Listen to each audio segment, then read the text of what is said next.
Imagine this. You're lying on a straw mattress in a drafty stone cottage in Yorkshire, England, during the winter of 1347 AD. The wind howls through the gaps in the timber walls, and your breath forms small clouds in the chilly air. Beside you, your husband's calloused hand finds yours beneath the rough wool blanket. This tender moment is interrupted by the wet cough of your mother-in-law, who sleeps just 3 feet away on her own pallet. Beyond her, your 2 young children shift restlessly in their shared bed, and in the corner, the pregnant sow that will feed your family through spring grunts softly in her pen. This is intimacy in the medieval world, stolen moments between the snores of relatives, whispered endearments hidden by the crackling of dying embers, and the constant awareness that every gesture, every touch, every breath is observed by someone. Privacy, as we understand it today, simply didn't exist. The very concept would have been as foreign to a 14th century peasant as flying to the moon. Before diving into these forgotten stories of survival and suffering, if you enjoy uncovering the hidden truths of history, consider hitting that like button and subscribing for more content. Like this, please comment below to let me know where you're listening from.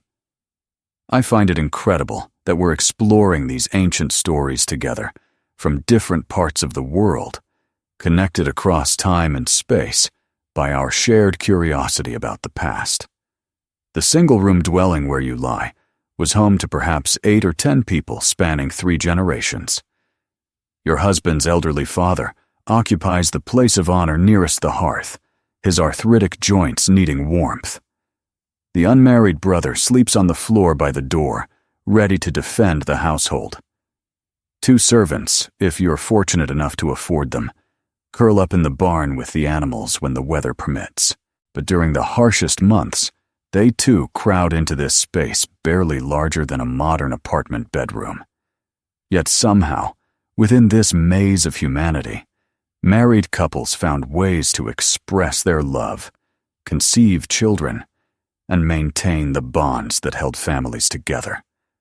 The methods they developed were born of necessity, refined through generations, and passed down through whispered instructions from mother to daughter, father to son. The architecture of medieval homes reflected this reality. Even among the wealthy, the Great Hall served as the communal living space where the entire household gathered. The lord and lady might retreat to a solar, a private chamber, but even these rooms often housed multiple family members. Archaeological evidence from 13th century manor houses in England reveals that most bedchambers contained multiple beds, sometimes separated by nothing more than hanging tapestries or wooden screens. In the peasant cottage, space was even more precious. The single room served as kitchen, workshop, dining hall, and bedroom. The hearth was the sole source of heat and light, making it the natural hub for all activities. Furniture was sparse, perhaps a table that could be taken apart when not in use, a few stools, and the valuable beds that were significant investments for most families. The bed itself was a marvel of medieval engineering, designed not for comfort, but survival.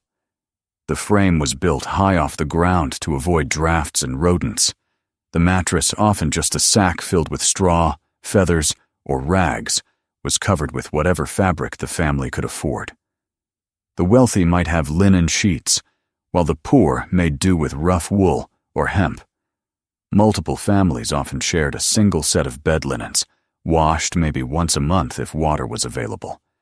But physical constraints were only part of the challenge. Medieval society adhered to strict social hierarchies and codes of conduct governing every aspect of daily life. The church taught that sexual desire was sinful, to be indulged only within marriage and solely for procreation. Public displays of affection were frowned upon, and marital relations were expected to be conducted with discretion and modesty. These moral constraints created a complex web of unspoken rules and subtle communications. A married couple might signal their intentions through seemingly innocent gestures, a lingering touch when passing a cup of ale, a meaningful glance across the hearth, a whispered comment about checking the animals in the barn. These coded messages had to be correctly interpreted by the intended recipient, while remaining unseen by parents, siblings, and servants. Timing intimate moments required careful choreography. Most households followed a rhythm dictated by the seasons and agricultural demands. During harvest time, when everyone worked from dawn to dusk, exhaustion often trumped desire. Winter brought its own challenges. The cold made undressing risky. The early darkness compressed all activities into a few precious hours around the fire, and close quarters made every sound audible to sleeping family members. Spring offered the best opportunities for privacy. As the weather warmed and days lengthened, couples could escape to the fields under the guise of checking crops or gathering herbs. The forest provided secluded spots for secret meetings, though these excursions carried risks: bandits, wild animals, and the threat of discovery by neighbors who might gossip or report suspicious behavior to local authorities. Summer brought its own rhythm of opportunity and constraint. The long days of agricultural work meant couples might find themselves alone in the fields during midday heat when others sought shade. During the harvest season, the influx of extra laborers, hired hands, relatives from nearby villages, and migrant workers further crowded the already tight living quarters. The church calendar also imposed restrictions on intimate relations. The medieval Catholic Church designated many feast days, fast days, and periods of penance during which marital relations were prohibited. Advent, Lent, and the time around major religious holidays required abstinence. Even within marriage, couples were expected to abstain from sexual activities on Wednesdays, Fridays, and Sundays, leaving only 4 days a week for religiously approved intimacy. Pregnancy brought its own challenges and opportunities. Church doctrine dictated that sexual relations should stop once a woman was visibly pregnant, and the purification period after childbirth, usually 40 days, further limited intimacy. However, these enforced celibacy periods created anticipation that heightened the eventual reunion. The midwife played a crucial role in managing these aspects of married life. She often had the most detailed knowledge of female anatomy and reproductive cycles in the community. Women sought her advice on timing, positioning, and contraception in secret, as such topics were not openly discussed. The midwife's presence during childbirth offered rare opportunities for candid conversations about marital intimacy, whispered while the husband and male relatives waited outside. Children posed perhaps the greatest challenge to marital privacy. In most medieval homes, children shared the same room with their parents well into their teens. Separate bedrooms for children were a luxury only the wealthy could afford. Young children were often unaware of their parents' intimate moments, but older children presented a more delicate issue. The solution was a combination of education and willful ignorance. Children learned to sleep deeply, ignore certain sounds, and recognize that some activities were for adults only. Parents honed techniques for minimal movement and maximum silence, conducting their intimate lives in a space smaller than a whisper. Bed curtains served multiple purposes beyond warmth and privacy. These heavy fabrics, often the most expensive item in a peasant household, created a psychological barrier that allowed couples to feel alone even when surrounded by family. The curtains muffled sound and blocked sight, creating a cocoon of relative intimacy within the communal space. Yet even within this enclosed space, couples had to navigate the physical challenges of medieval life. Bodies often went unwashed for weeks or months, with clothing serving as both day and night wear, and insects and vermin were a constant presence, making physical intimacy a carefully planned affair. Bathing was a luxury, reserved for special occasions, perhaps once a month, for the wealthy and far less often for the poor. The seasonal rhythms of medieval life naturally influenced intimacy. Long, cold winter nights made sharing a warm bed a practical necessity as well as an emotional comfort. Spring brought life and energy after winter's hardships. Summer offered opportunities for outdoor privacy, while autumn's harvest celebrations allowed rare communal joy and relaxation. Economic pressures also affected intimate relationships. During scarcity, survival's physical demands could overshadow emotional needs. Hunger, cold, and exhaustion diminished desire, whereas prosperity, after a good harvest or successful trade, could bring renewed energy and optimism, leading to more affectionate relationships. Alcohol played a significant role in medieval intimacy. Beer and ale, safer than water in many areas, made mild intoxication common. Wedding celebrations, harvest festivals, and religious holidays allowed couples to relax their usual restraints under the influence of alcohol. Despite these occasions often bringing extended family and guests into crowded living spaces, seasonal migration patterns created privacy opportunities. In summer, families sent livestock to distant pastures, requiring shepherds to sleep in fields. Young men might spend weeks traveling to markets or fairs, temporarily reducing household populations. These absences provided brief moments of solitude for married couples. Economic realities meant many couples delayed marriage until their 20s or 30s, waiting to accumulate resources to establish their own households. This delay created anticipation and desire, managed within Christian morality and social expectations. Arranged marriages were common across all social classes, though family involvement varied. Even in arranged unions, couples were expected to develop affection and compatibility over time. Intimacy in these relationships often became deeper and more enduring than the passionate romances depicted in medieval literature, because it was forged through shared hardship and mutual dependence. The legal framework of medieval marriage gave husbands significant authority over their wives' bodies and behavior. Canon law required wives to submit to their husbands' sexual demands, while also limiting these demands to a reasonable frequency and purpose. These conflicting expectations created tension and ambiguity that couples had to navigate privately. The medieval understanding of female sexuality was heavily shaped by classical medical texts and Christian theology. Women were believed to be naturally more lustful than men, requiring constant vigilance and control. Yet, these texts also acknowledged that female pleasure was necessary for conception, creating a complex web of desire and guilt in intimate relationships.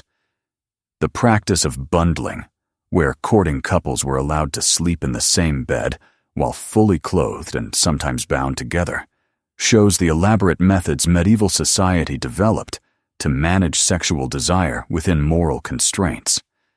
This practice, common in Northern Europe, allowed young people to experience physical closeness while theoretically preserving their virginity. Contraception, though officially condemned by the Church, was practiced throughout medieval Europe. Women passed down knowledge of herbs and methods that could prevent or terminate early pregnancies. This underground network of feminine wisdom operated in whispered conversations between mothers and daughters, midwives, and patients, creating a parallel system of knowledge that challenged official religious doctrine. The medieval concept of courtly love, popularized in literature and song, created an idealized vision of romantic relationships that often differed from the reality of married life. These literary fantasies served as both inspiration and torment for couples trying to find romance within the constraints of their daily lives. The architectural evolution of medieval homes reflected changing attitudes toward privacy and intimacy. The gradual development of separate bedchambers, the addition of chimneys that allowed for heating of multiple rooms, and the increasing use of glass in windows all contributed to the possibility of more private, intimate lives. However, these improvements were limited to the wealthy and came slowly over several centuries. The Black Death of 1347 to 1351 AD fundamentally altered the dynamics of medieval households. The massive population loss meant that surviving families often had more space and resources than before. The psychological impact of widespread death also changed attitudes toward pleasure and intimacy, as people sought comfort and connection in the face of mortality. Religious reform movements throughout the medieval period created additional pressures on intimate relationships. The rise of mystical Christianity, with its emphasis on spiritual marriage and celibacy, introduced new models of relationships that challenged traditional notions of marital intimacy. Some couples chose to live as spiritual siblings, giving up physical relations while keeping emotional bonds. The guild system, central to medieval urban life, introduced new household structures. Master craftsmen, their wives, journeymen, and apprentices often lived and worked together, creating complex hierarchies of authority and intimacy. The master's wife often managed the emotional and physical needs of young men far from their families, while maintaining boundaries and preserving her marriage. The medieval concept of time was quite different from ours. Without clocks, daily life was guided by the sun, church bells, and natural cycles of work and rest. This organic approach allowed for spontaneous intimacy, but made planning private moments challenging. Music and storytelling played a crucial role in medieval intimacy. In a world without written entertainment, couples shared songs, poems, and stories to connect emotionally. The tradition of romantic ballads gave them a way to express feelings they might not otherwise voice. The medieval kitchen, with its central hearth and communal cooking, was often the heart of household intimacy. Couples working together to prepare meals developed a silent communication and physical coordination that extended to their private moments. Going to bed in a medieval household was a complex routine involving family members. The order of retiring, bedding arrangements, and fire management required coordination and understanding, and, within this routine, couples had to find moments for private connection without disrupting the household's rhythm. Medieval hospitality required families to welcome travelers and guests into their homes, often for long stays. These visitors further crowded the limited space, challenging marital privacy. Hospitality duties sometimes took precedence over a couple's needs, testing their relationship's strength.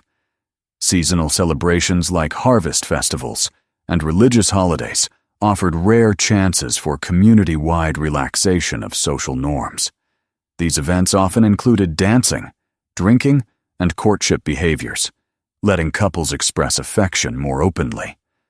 The medieval view of marriage as a sacrament meant intimate relationships were believed to have both spiritual and physical dimensions.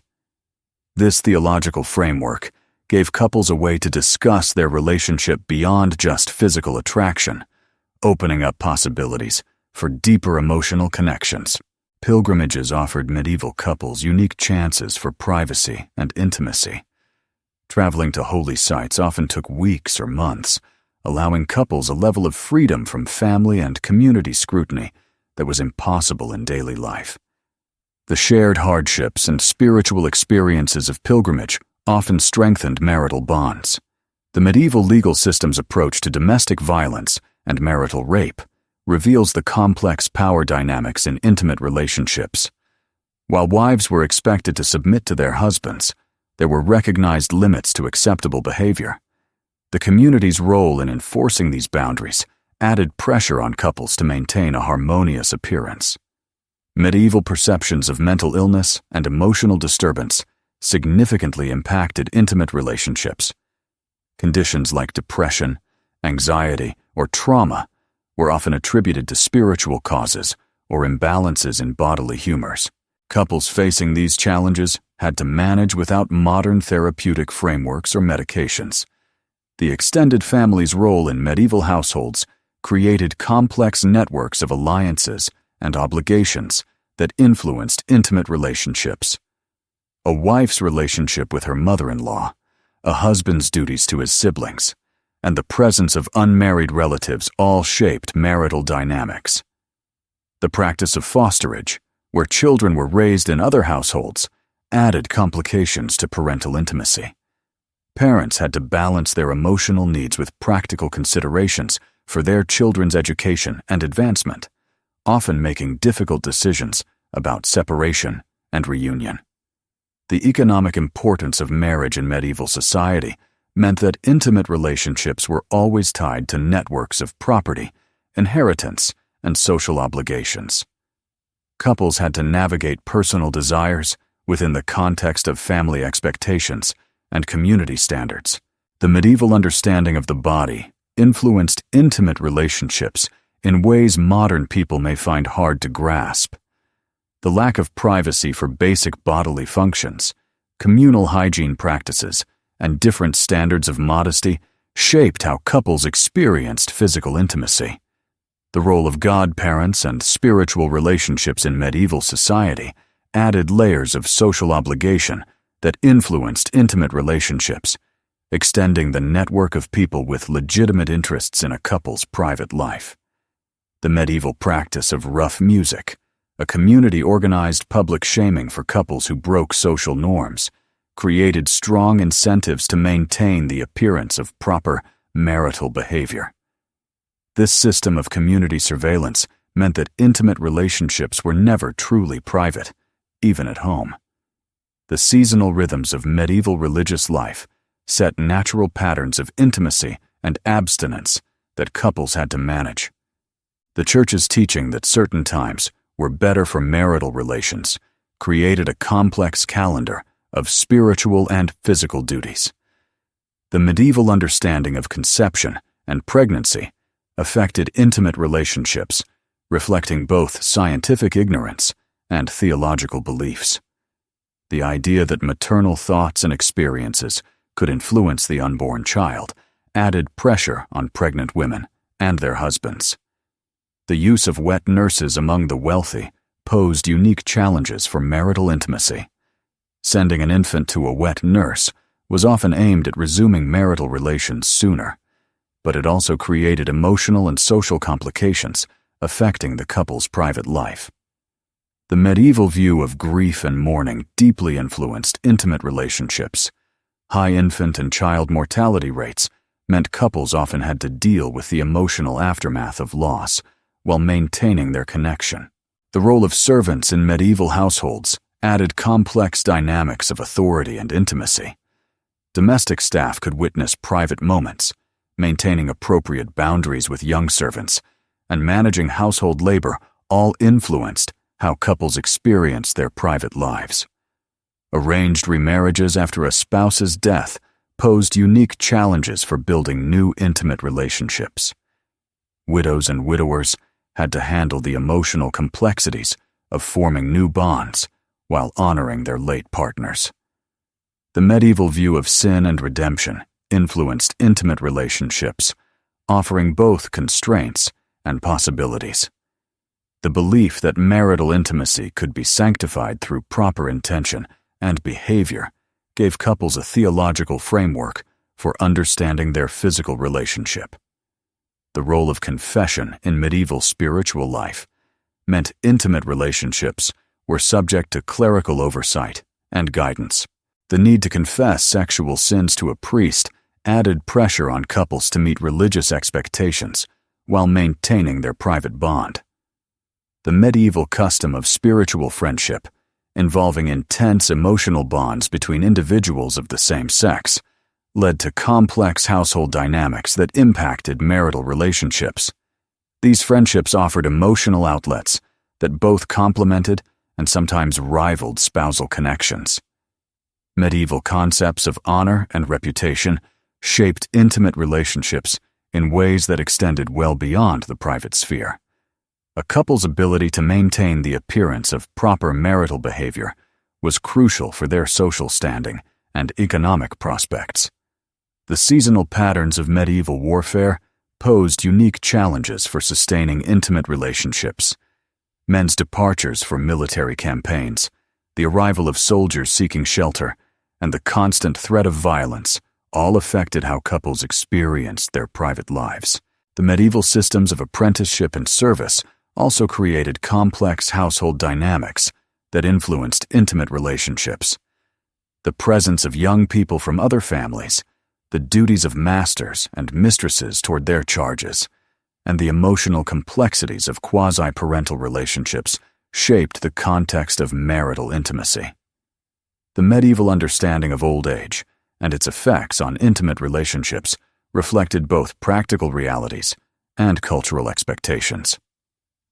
The belief that sexual desire naturally decreased with age gave couples a framework to understand changes in their physical relationship over time. The role of magic and folk beliefs in medieval culture influenced intimate relationships in ways that often conflicted with official religious teachings. The use of love potions, fertility charms, and protective amulets offered alternative frameworks for managing marital intimacy.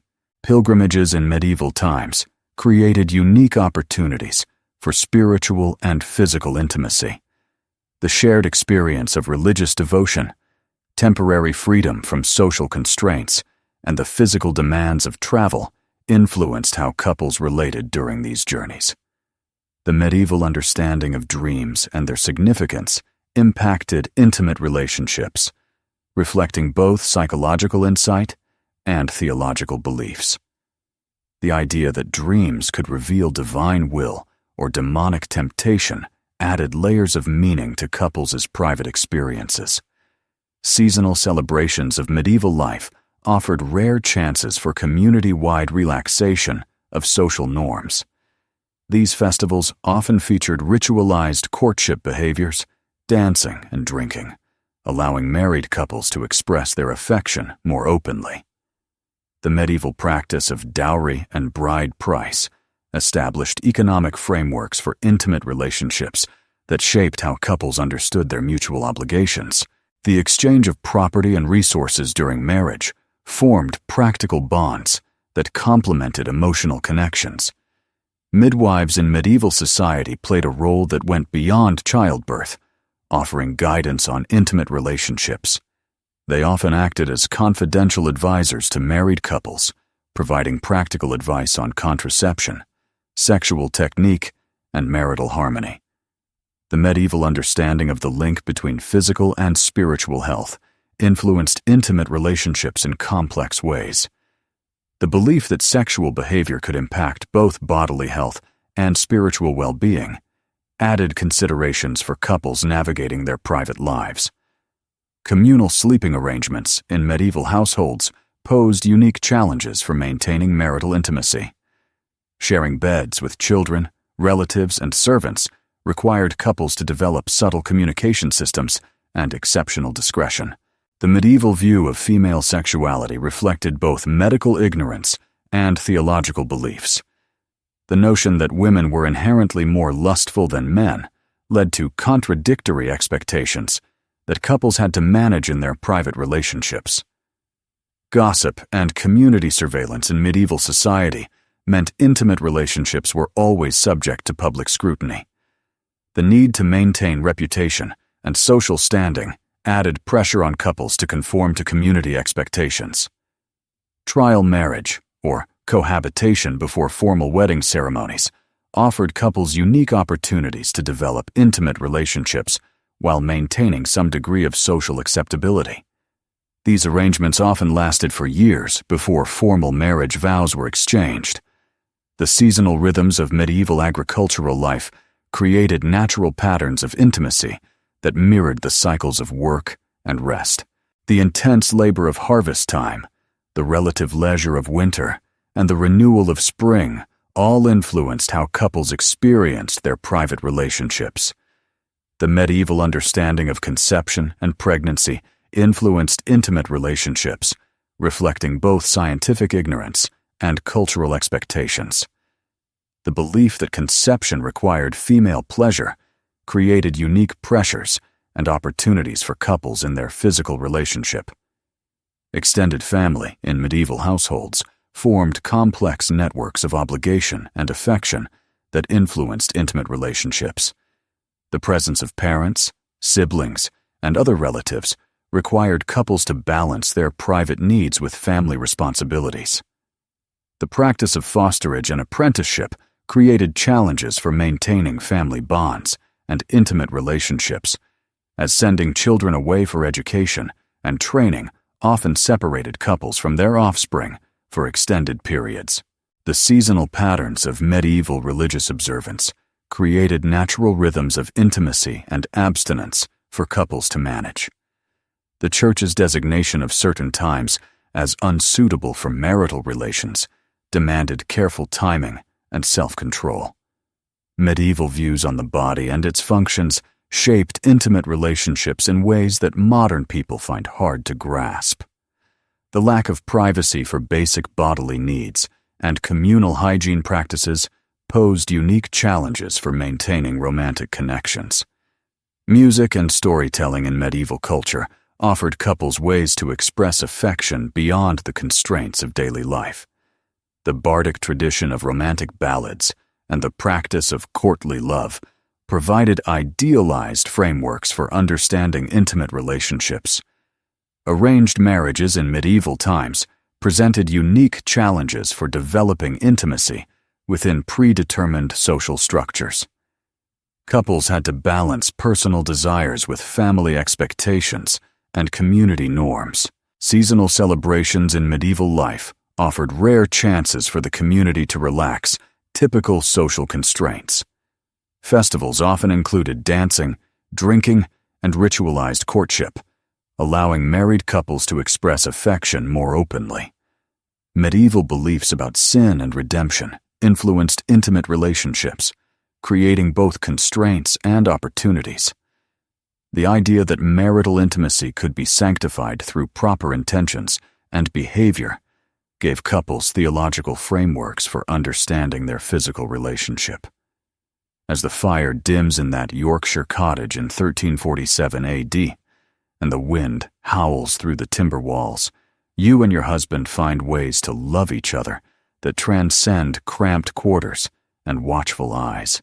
Your intimacy is not measured in stolen private moments, but in the gentle pressure of fingers intertwined beneath rough wool, in shared breaths mingling in the cold air, and in the unspoken understanding that this moment, however brief or observed, belongs to you alone. The medieval world taught its people that love, like survival, required ingenuity, patience, and acceptance of limits that might seem impossible today. Yet within those constraints, couples found ways to nurture affection, create families, and build bonds that sustained them through unimaginable hardships. Their intimacy was not the grand passion of romantic literature, but something far more precious, a quiet flame that burned steadily through the long nights in a world where privacy was a rare luxury, and love was a daily choice made in the presence of witnesses who understood that some secrets were meant to be kept, some moments were meant to be shared, and some bonds were strong enough to withstand any test the world could devise.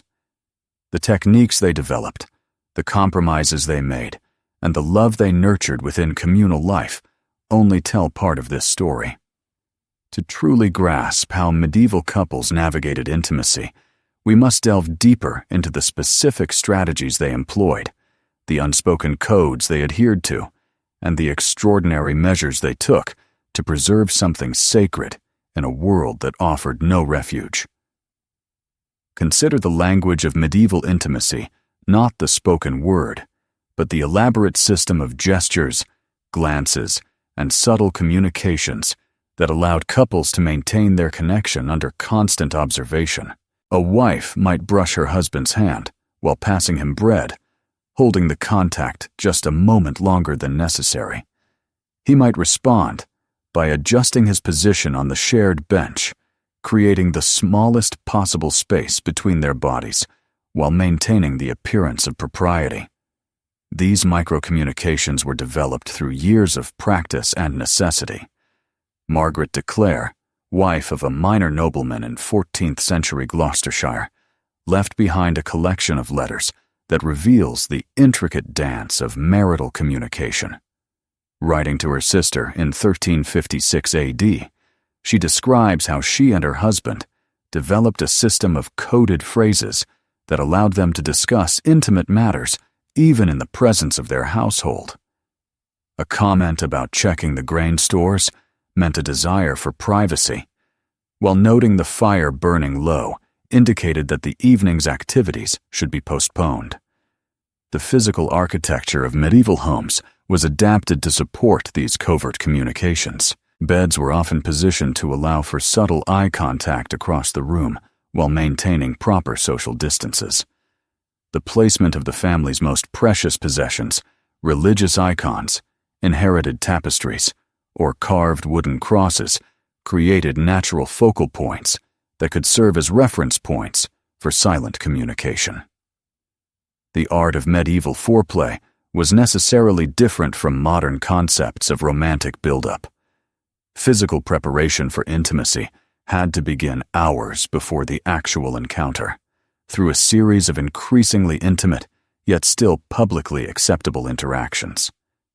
A husband might help his wife with tasks that required close proximity, adjusting her head covering, assisting with heavy lifting, or sharing the same cup during meals. These moments of legitimate physical contact served to build anticipation and connection while maintaining social acceptability. The significance of religious observance in this process is immense. Evening prayers led by the head of the household offered one of the rare chances for couples to kneel together, sharing familiar words while occupying the same small space. The rhythm of shared prayer fostered a sense of unity and intimacy that surpassed the physical constraints of their environment. The seasonal rhythms of medieval life created natural patterns of intimacy that couples learned to anticipate and use to their advantage. Spring brought not only agricultural renewal, but also the chance for couples to work together in the fields, their movements in sync as they planted seeds or tended young crops. The physical demands of this work justified close contact, heavy breathing, and the removal of outer garments as the day warmed. Summer presented the tempting possibility of outdoor privacy, but also posed its own challenges. The longer daylight hours meant that true darkness, the traditional cover for intimate activities, arrived later and lasted shorter. Couples had to find intimacy in the twilight hours, when the household settled into sleep, but complete darkness had not yet arrived. The harvest season offered a unique mix of opportunities and challenges. The intense physical demands of gathering crops often left couples too exhausted for intimate connection. However, the communal nature of harvest work also allowed couples to slip away from the group under the guise of checking distant fields or gathering specific crops in secluded areas. Winter intimacy was perhaps the most difficult. The cold, which made undressing risky, also made the shared warmth of the marriage bed a practical necessity. Couples learned to find pleasure in simply sharing body heat, their intimacy limited by the layers of clothing that protected against the bitter cold. The medieval perception of time played a crucial role in these intimate relationships. Without mechanical clocks, daily life was governed by the sun, church bells, and natural cycles of work and rest. This organic approach to time prevented couples from scheduling intimate moments precisely, but also allowed for spontaneous connection when circumstances unexpectedly aligned. The church bells marking the hours also served as a communication system for intimate relationships. The bell for matins at dawn signaled the start of the day's work and the end of the night's privacy. The bell for vespers in the evening signaled the time when intimate activities might be possible. Couples learned to interpret these auditory cues as part of the intricate choreography of their private lives. The medieval practice of communal bathing provided unique opportunities for marital intimacy. Although full immersion baths were rare luxuries, the weekly ritual of washing faces and hands allowed couples to touch each other with care and attention. Helping a spouse wash their hair or clean hard-to-reach areas became a practical and emotionally meaningful form of service. Food preparation also offered a path to intimate connection. In a world where hunger was a constant threat, sharing specially prepared foods became a love language. A wife might save the choicest portions of meat for her husband, or a husband might surprise his wife with honey or other rare treats obtained through trade. These food-based expressions of affection were both publicly acceptable and privately meaningful. The medieval understanding of scent and its role in attraction added layers of intimate communication. In a world where bathing was infrequent and deodorants were unknown, couples learned to recognize and find comfort in each other's natural scents. Sharing clothes, bedding, and personal items created a sensory intimacy that connected couples even when physical contact was impossible. Touch in medieval marriages extended beyond sexual contact. Grooming, removing lice, treating wounds, or applying herbal remedies provided opportunities for tender physical connection that was both necessary and intimate. These acts of care were often done in front of other family members, making them publicly acceptable while privately meaningful. The medieval understanding of fertility and conception influenced intimate relationships, creating both pressure and opportunity. The belief that conception required female pleasure meant husbands had an incentive to ensure their wives' satisfaction, but it also created pressure to perform under less than ideal circumstances. Timing intimate encounters with the woman's menstrual cycle added complexity to the situation. Although the Church officially condemned medieval contraception, underground networks of knowledge and mutual support among married women existed. Sharing herbal remedies, timing strategies, and other pregnancy prevention techniques happened in whispered conversations between trusted female friends and relatives. This secretive knowledge network gave couples some control over their reproductive lives, even within religious constraints. The medieval understanding of dreams and their significance influenced intimate relationships, reflecting both psychological insight and theological conviction. Dreams were once thought to reveal divine will, demonic temptation, or hidden desires of the heart. Couples often shared their dreams with each other, fostering a form of intimacy that went beyond the physical limits of their daily lives. Storytelling in medieval culture also offered couples another means for intimate connection. Sharing tales, whether religious parables, romantic ballads, or family histories, allowed them to express values, fears, and hopes that might be hard to communicate directly.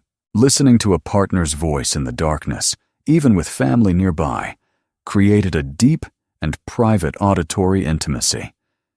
The medieval practice of pilgrimage gave married couples unique opportunities for intimacy not possible in daily life.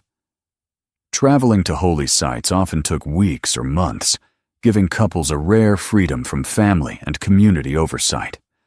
Shared travel hardships, like sleeping under the stars or facing dangers together, forged bonds of mutual dependence and shared experiences, strengthening their intimate connection. The physical challenges of pilgrimage also allowed couples to care for each other's bodies in ways inappropriate at home, such as treating blistered feet or sharing food and water. The spiritual aspect of pilgrimage added depth to these intimate experiences. Viewing the journey as penance and spiritual purification let couples approach their physical relationship with religious purpose and divine blessing. Reaching the holy site was often celebrated with joy and gratitude, including physical intimacy. Medieval views of marriage as a sacrament meant intimate relationships were seen as having both spiritual and physical dimensions. This framework gave couples a way to discuss their relationship beyond physical attraction. The belief that marital love reflected divine love opened possibilities for deeper emotional and spiritual connections. The practice of spiritual direction, where couples sought guidance from religious advisors, provided formal avenues for discussing intimate relationships within a religious context. Although these conversations were often held separately with husbands and wives, they offered a shared vocabulary and understanding about the spiritual significance of their physical relationship. The medieval view of the body as a temple of the Holy Spirit fostered complex attitudes toward physical intimacy. Seeing the body as sacred meant intimate relationships had to be approached with reverence and respect, but it also stirred anxiety about the potential for sinful pleasure. Couples had to navigate these theological complexities while maintaining their physical and emotional connection. Confession played a key role in medieval spiritual life, making intimate relationships subject to clerical guidance. Confessing sexual sins to a priest added pressure to conform to religious expectations, but also offered couples guidance and absolution for their struggles with desire and temptation. The practice of spiritual friendship in medieval times influenced household dynamics and marital relationships. These deep emotional bonds between individuals of the same sex provided outlets for intellectual and spiritual connection that complemented spousal relationships. Balancing spiritual friendship with marital intimacy required careful navigation to avoid jealousy or social scandal. The seasonal patterns of medieval religious observance created natural rhythms of intimacy and abstinence that couples had to learn to manage. The Church's designation of Advent, Lent, and other periods as inappropriate for marital relations required couples to develop strategies for maintaining emotional connection during times of physical separation. The medieval belief in suffering as a path to spiritual growth influenced how couples faced challenges in intimate relationships. The idea that hardship could lead to greater spiritual insight meant couples might see their struggles with privacy and intimacy as opportunities for spiritual development rather than merely problems to be solved. Medieval mysticism offered alternative models of intimate relationships that challenged conventional marriage norms. Spiritual marriages, where couples renounced physical relations while maintaining emotional bonds, provided some couples with a framework for understanding their relationship in purely spiritual terms. The role of extended family in medieval households created complex networks of obligation and affection that influenced intimate relationships. The presence of parents, siblings, and other relatives meant couples had to balance private needs with family responsibilities and expectations.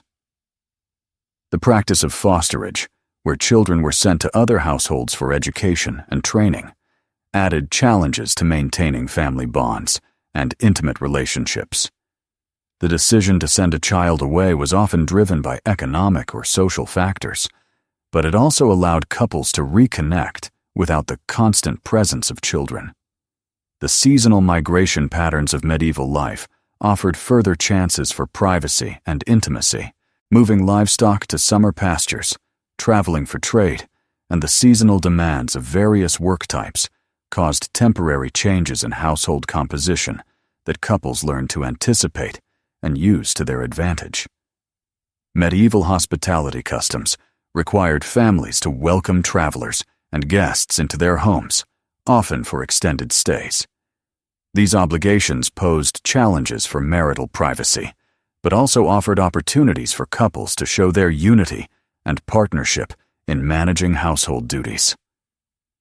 Medieval entertainment such as music, dancing, storytelling, and games gave couples a chance for playful interaction that was both publicly acceptable and privately meaningful. The shared laughter and joy in these activities created emotional bonds that strengthened intimate relationships.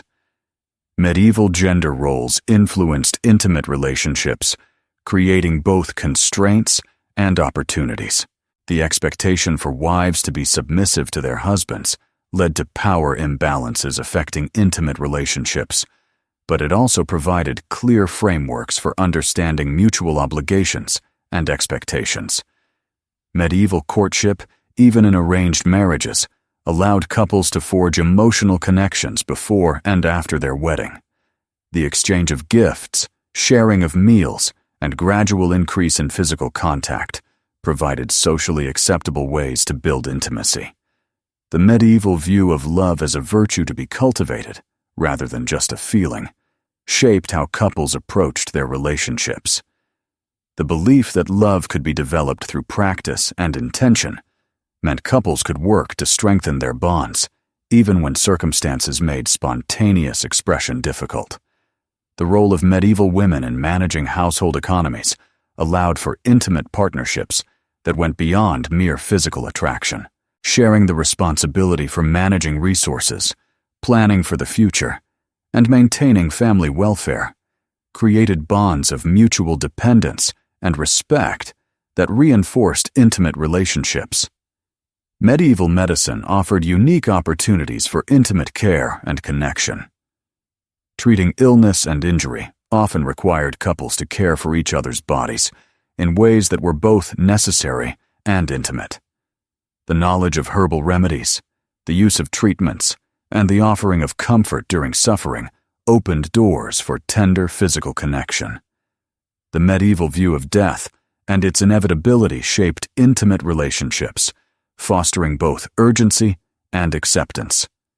With mortality ever present, couples had to express love and commitment amidst uncertain lifespans and unpredictable circumstances. Medieval funeral rites provided formal chances for couples to show their grief and love in ways both publicly acceptable and privately meaningful. Mourning rituals, sharing memories, and offering comfort during bereavement fostered intimate connections during profound loss. The medieval belief in resurrection and eternal life offered couples ways to view their bond as transcending earthly limits.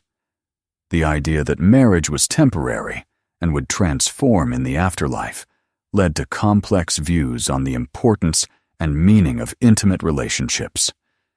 Medieval guilds and professional associations added social obligations that influenced intimate relationships. Guild activities, maintaining professional ties, and adhering to trade standards required couples to balance private needs with public duties. Medieval apprenticeships created unique household dynamics affecting intimate relationships. The presence of young people from other families, the responsibilities of masters and mistresses, and the emotional complexities of quasi-parental roles shaped marital intimacy. Seasonal patterns of medieval warfare posed challenges for sustaining intimate relationships far beyond mere physical separation.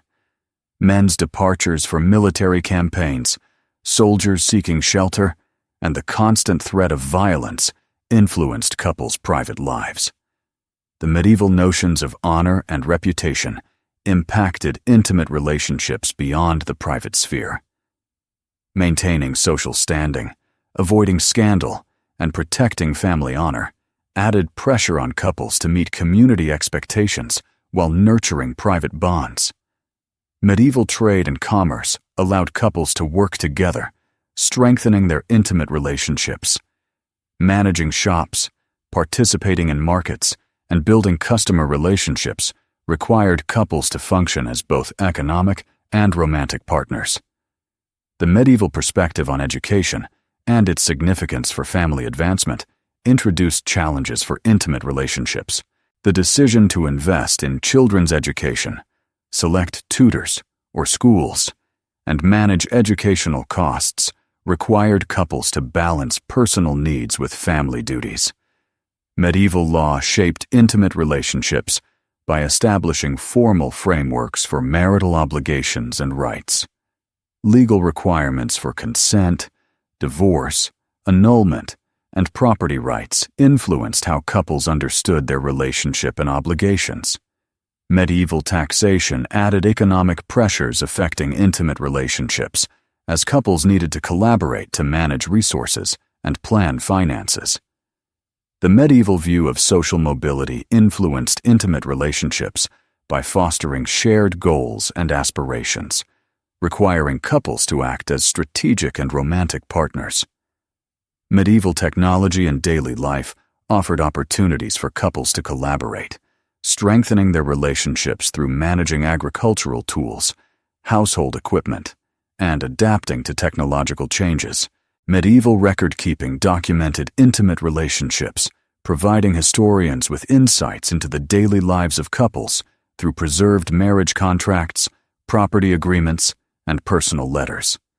Seasonal celebrations offered rare community-wide relaxation, featuring dancing, drinking, and ritualized courtship behaviors, enabling married couples to express affection more openly.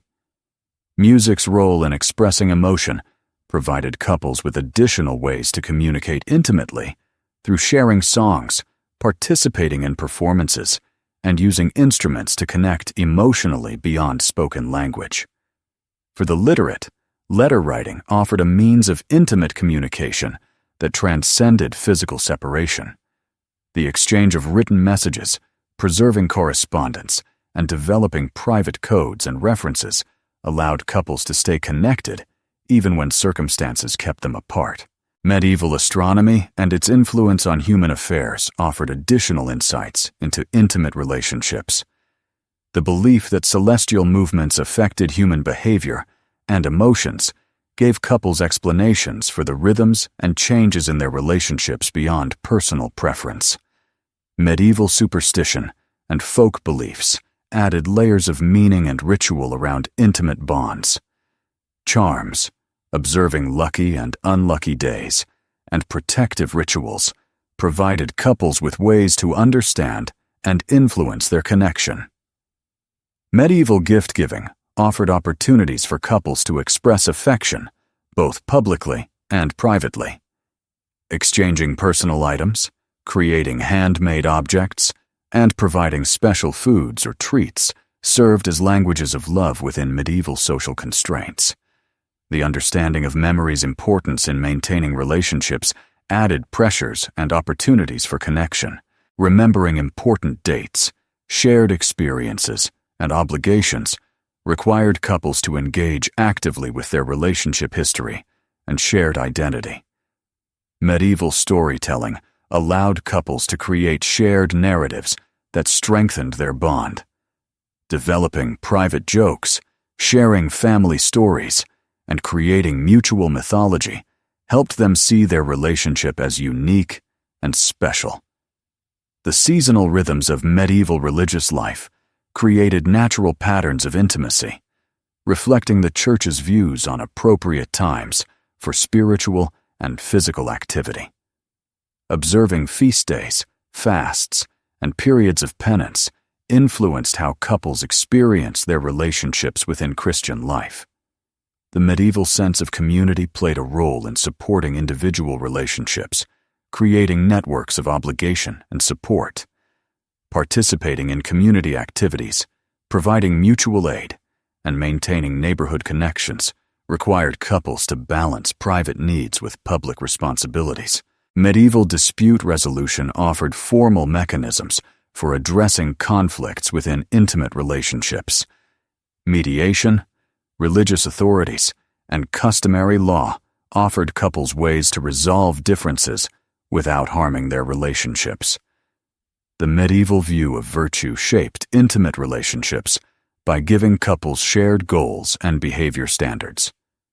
Pursuing Christian virtues, avoiding sin, and building moral character provided frameworks for understanding the purpose of intimate relationships.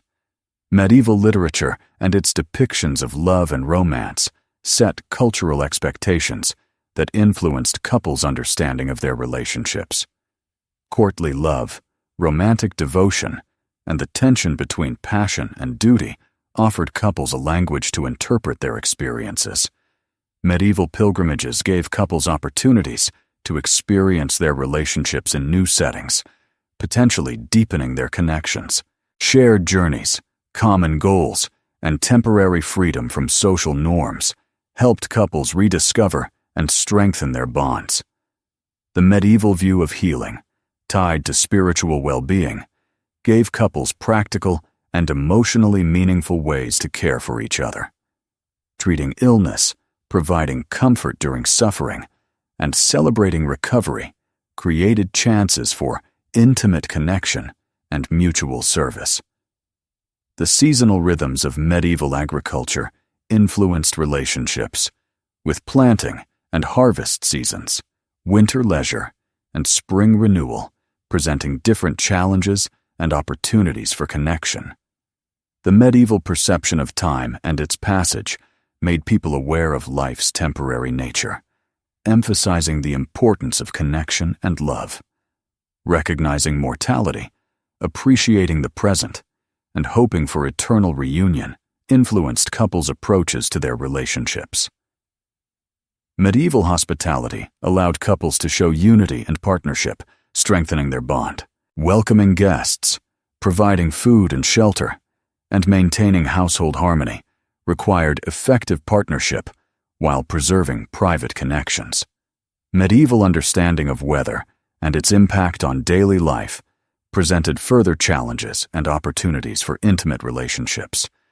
The need to adapt to seasonal changes, manage weather-related hardships, and celebrate favorable conditions all influenced how couples experienced their intimate connection within the broader context of survival and prosperity. Medieval animals played a crucial role in daily life, adding more layers to intimate relationships, highlighting the link between humans and nature. Caring for livestock, managing working animals, and appreciating pets offered couples chances to express nurturing instincts and showcase their capacity for care and responsibility. Medieval craftsmanship provided opportunities for couples to collaborate, blending practical needs with artistic expression, creating household objects, maintaining tools, and developing skilled techniques allowed couples to work together, strengthening their partnership. The medieval concept of beauty and its role in human experience influenced intimate relationships by fostering a shared appreciation for life's aesthetic dimensions. Enjoying music, valuing visual beauty, and celebrating artistic achievements offered couples ways to connect beyond the practical aspects of their relationship. Seasonal celebrations in medieval life allowed couples to participate in community activities, enhancing their bond while fulfilling social obligations. Observing religious holidays, participating in festivals, and maintaining cultural traditions gave couples a context to express unity and shared identity. The medieval understanding of mystery in human experience shaped intimate relationships by highlighting that some aspects of love and connection go beyond rational understanding. Embracing mystery, appreciating the unknown, and celebrating the inexplicable provided couples with ways to approach their relationship with wonder and reverence. Medieval prayer and meditation practices offered couples opportunities to share spiritual experiences that deepened their connection. Participating in religious services, observing private devotions, and developing spiritual disciplines enabled couples to connect beyond the physical aspects of their relationship. The medieval view of light and darkness and their symbolic significance influenced intimate relationships by creating an awareness of the sacred dimensions of physical intimacy. The association of light with divine presence, the view of darkness as both mystery and danger, and the appreciation of the interplay between light and shadow offered couples rich symbolic languages to understand their intimate experiences. The seasonal rhythms of medieval life naturally shaped patterns of intimacy, reflecting the deep connection between human relationships and the natural world. The renewal of spring, the abundance of summer, the harvest of autumn, and the rest of winter provided couples with metaphors and frameworks to understand the cycles and changes in their intimate relationships. The medieval understanding of silence and its role in human experience influenced intimate relationships by fostering appreciation for wordless communication. Sharing silent moments, communicating through touch and gesture, and developing intuitive understanding all helping couples connect beyond the limits of spoken language. The integration of medieval work with daily life created opportunities for couples to collaborate, strengthening their partnership. Sharing labor, coordinating tasks, and achieving common goals allowed couples to express love through practical service and mutual support. The medieval view of home as a sacred space influenced intimate relationships by highlighting the importance of creating environments that fostered love and connection. Arranging living spaces, creating beauty within practical limits, and establishing routines and traditions gave couples ways to express commitment to their shared life. Seasonal patterns of medieval religious observance provided opportunities for couples to share spiritual experiences, deepening their connection while fulfilling religious obligations. Observing holy days, participating in seasonal liturgies, and practicing seasonal devotions helped couples understand their relationship within the broader context of their faith and community. The medieval concept of journey and its role in human experience influenced intimate relationships by framing love as a pilgrimage requiring dedication, perseverance, and faith. Appreciating the journey and destination, accepting hardship as part of the path, and celebrating milestones and achievements helped couples view their relationship as a sacred adventure beyond the constraints of daily life. So, as you lie once more in that Yorkshire cottage in 1347 AD, listening to the wind howl through the timber walls and feeling your husband's calloused hand find yours beneath the coarse blanket, you realize something that centuries of privacy and luxury may have forgotten. Intimacy wasn't about the space you had, but the space you created.